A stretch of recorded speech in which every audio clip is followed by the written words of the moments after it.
প্রিয় দর্শক, আসসালামু আলাইকুম। আজকে আপনাদের সাথে আলোচনা করব সূরা ওয়াকিয়া সম্পর্কে। সূরা ওয়াকিয়া একটি প্রাচুর্যপূর্ণ সূরা, এটা আমরা সবাই জানি। সূরা ওয়াকিয়ার কিছু অলৌকিকভাবে সূরা ওয়াকিয়া পাঠ করে আমরা যে উপকৃত হয়েছি, আজকে সেসব বিষয় নিয়ে আপনাদের সাথে আলোচনা করব। সূরা ওয়াকিয়া এমন একটি সূরা, যে সূরা অন্তরে বিশ্বাস রেখে পাঠ করলে আল্লাহ এত সম্পদশালী করে দিবেন, এত ধনবান করে দিবেন, যেটা আমরা কোনোভাবেও কল্পনা করে শেষ করতে পারবো না। সূরা ওয়াকিয়ার ফজিলত সম্পর্কে আজকে আপনাদের সাথে আমি আলোচনা করব। প্রথমত, হজরত নবী করিম সাল্লাল্লাহু আলাইহি ওয়াসাল্লাম সূরা ওয়াকিয়াকে একটি প্রাচুর্যপূর্ণ সূরা বলেছেন। যে ব্যক্তি প্রতি রাতে এই সূরা পাঠ করবে, তার কোনোদিন কোনো কিছুর অভাব হবে না। দ্বিতীয়ত হচ্ছে, হযরত ইবনে আব্বাস রাদিয়াল্লাহু আনহু থেকে বর্ণনা করা হয়েছে যে এই সূরা লিখে গর্ভবতী নারীর শরীরে বেঁধে দিলে সহসা সন্তান ভূমিষ্ঠ হয়।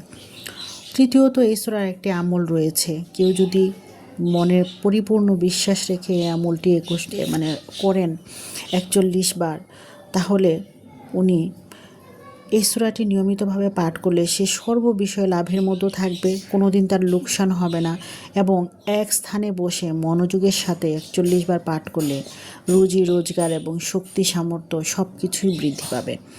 এবং এটা এত পরিমাণে বৃদ্ধি পাবে যে আমরা কল্পনা করে আমরা এটা বের করতে পারবো না যে আসলে কিভাবে এটা সম্ভব হচ্ছে। এরপরে এই সূরার একটা আমল আছে, যেটা আমরা অনেকেই করি এবং আমি নিজেও করি, এবং আমি নিজেও এটার ফল পেয়েছি। সূরা ওয়াকিয়া, এই সূরার আমল করে কেহ ধনবান হতে চাইলে প্রতি শুক্রবার রাতে বাদ মাগরিব 25 বার দুরূদ পড়বে। পরে প্রত্যেক সকাল ও সন্ধ্যায় একবার করে এই সূরা পাঠ করবে। আল্লাহ তাআলার ইচ্ছায় সে সম্পদশালী হবে, ধনবান হবে, অভাব অনটন তার থাকবে না, ঋণ পরিশোধ হবে। এরপর হচ্ছে, এই সূরা দৈনিক 7 বার করে পাঠ করলে যদি কারো বিবাহ না হয়, বিয়ের কার্যাদি এবং মোকদ্দমার বিষয়েও নিজের পক্ষে লাভবান হবে। এবং প্রত্যেক ফজর এবং এশার নামাজের পরে নিয়মিত পাঠ করলে সে কখনো অভাবী হবে না, অভাব তার দরজা দিয়ে কখনো আর ঢুকবে না। এই সূরার ফজিলত এত বেশি। সূরা ওয়াকিয়া হচ্ছে জীবন বদলকারী এক অলৌকিক শক্তির অধিকারী সূরা। আবার এই সূরা লিখে